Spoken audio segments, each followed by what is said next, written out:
Hello friends, या व्हिडिओमध्ये आपण क्लास 10th मॅथ्स पार्ट 2 मधला एक महत्त्वाचा थिअरम त्याची प्रूफ आपण पाहूया, जो बोर्डाच्या परीक्षेमध्ये बऱ्याचदा विचारला गेलेला आहे आणि ज्याची प्रूफ जी आहे ती खूपच सोपी. तर ते अगदी 2 स्टेपमध्ये ते प्रूफ आपण लक्षात ठेवू शकतो.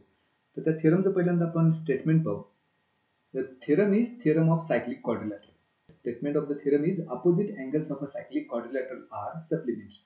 तर हा थिअरम आपल्याला प्रूव्ह करायचा आहे. मग याच्यामध्ये सर्वात अगोदर सायक्लिक क्वाड्रिलॅटरल म्हणजे काय हे आपल्याला माहिती पाहिजे आणि मग त्याची ही प्रूफ आपण प्रूव्ह करू शकतो. कुठलीही थिअरमची प्रूफ लिहित असताना तो थिअरम किंवा त्याची प्रूफ ही समजून घेणं गरजेचं आहे आणि त्या थिअरमची प्रूफ लिहित असताना सर्वात अगोदर महत्त्वाची आहे त्याची डायग्राम.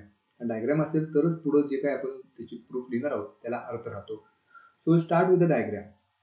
मग याच्यात अगोदर सायक्लिक क्वाड्रिलॅटरल म्हणजे काय आपण समजून घेऊया. So if you consider this circle, on the circle there are 4 points A, B, C, D, and if you join those 4 points to each other, प्रत्येक पॉइंट इतर 2 पॉइंट्सशी जर आपण जोडला तर एक क्वाड्रिलॅटरल तयार होतो आणि हा जो क्वाड्रिलॅटरल ABCD आहे त्याचा प्रत्येक व्हर्टेक्स या सर्कलवर आहे. That's why it is called as a cyclic quadrilateral.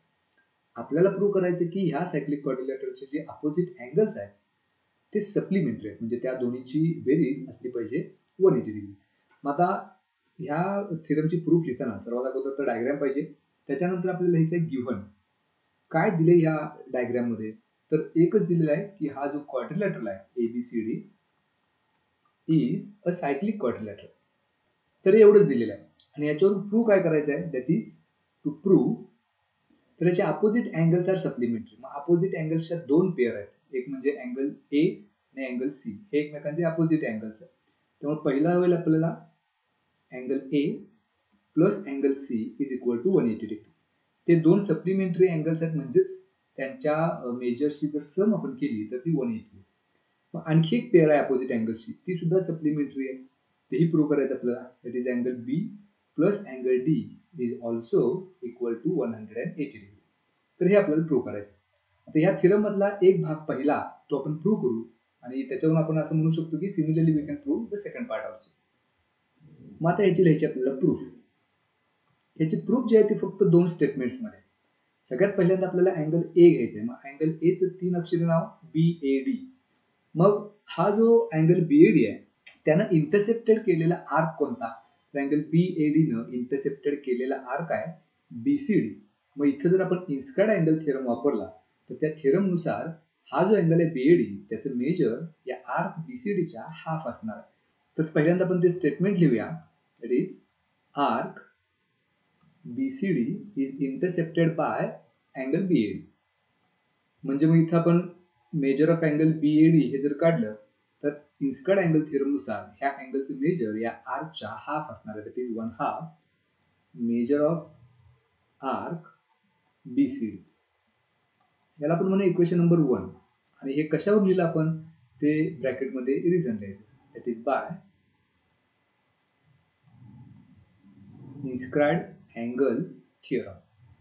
तर ज्या पद्धतीने आपण हे इक्वेशन 1 तयार केलं त्याच पद्धतीने त्याचा जो अपोजिट अँगल आहे अँगल BCD त्यानं इंटरसेप्टेड केलेला आर्क म्हणजेच आर्क BAD. मग तिथे सुद्धा सेम रिलेशन आपल्याला वापरता येईल. That is measure of angle BCD it must be equal to half of measure of arc BAD, कारण या अँगल BCD न आर्क BAD हा इंटरसेप्ट केला आहे. So will call this as equation number 2. मग इथे सुद्धा रिझन सेम येईल. That is by inscribed angle theorem. आता आपल्याला जे प्रूव्ह करायचं आहे त्याच्यामध्ये अँगल A आणि अँगल C याची ऍडिशन करायची. मग अँगल BAD म्हणजेच काय, तर अँगल A आणि अँगल BCD म्हणजेच काय, तर अँगल C. तर हे इक्वेशन 1 आणि 2 ऍड करूया. That is adding equation 1 and 2. ते जो दोन इक्वेशन आपण ऍड केली तर लेफ्ट हँड साइड मध्ये लेफ्ट हँड साइड ऍड करू. That is left hand side of equation 1 is angle BAD plus left hand side of equation 2 is angle BCD. That is equal to. आता right hand side add करूया. Equation 1 आणि 2 च्या right hand side मध्ये 1/2 common आहे. ते आपण 1/2 आधीच common घेऊया, म्हणजे ब्रॅकेट मध्ये शिल्लक राहील मेजर ऑफ आर्क BCD आणि दुसऱ्या इक्वेशनच्या राईट हँड साइड मध्ये measure of arc BAD. That is equal to 1/2 into. आता हे डायग्राम मध्ये बघूया की मेजर ऑफ आर्क BCD आणि आर्क BAD यांच्यापासून काय मिळतं आपल्याला. मग मेजर ऑफ आर्क BCD म्हणजे हा आर्क मिळेल आणि आर्क BAD म्हणजे हा दुसरा आर्क. हे दोन्ही आर्क जर आपण ऍड केले तर पूर्ण सर्कल मिळते आणि पूर्ण सर्कलचं मेजर जे असतं ते 360 असतं. त्यामुळं इथे या दोन्हीची बेरीज म्हणजे पूर्ण सर्कल ज्याचं मेजर येईल 360 डिग्री. इथं 2 जर भाग घालवला 160 ला तर 180 चा भाग जाईल. So measure of angle BAD plus measure of angle BCD is equal to 180 degree. मग ह्या अँगल BAD लाच आपण एक अक्षरी अँगल A असं म्हणू शकतो प्लस अँगल BCD लाच अँगल C असं म्हणू शकतो. That is angle A plus angle C is equal to 180. हा पहिला भाग आपण प्रूव्ह केला. आता दुसरं जे स्टेटमेंट आपल्याला प्रूव्ह करायचं आहे तिथे एक वाक्य आपण लिहू शकतो.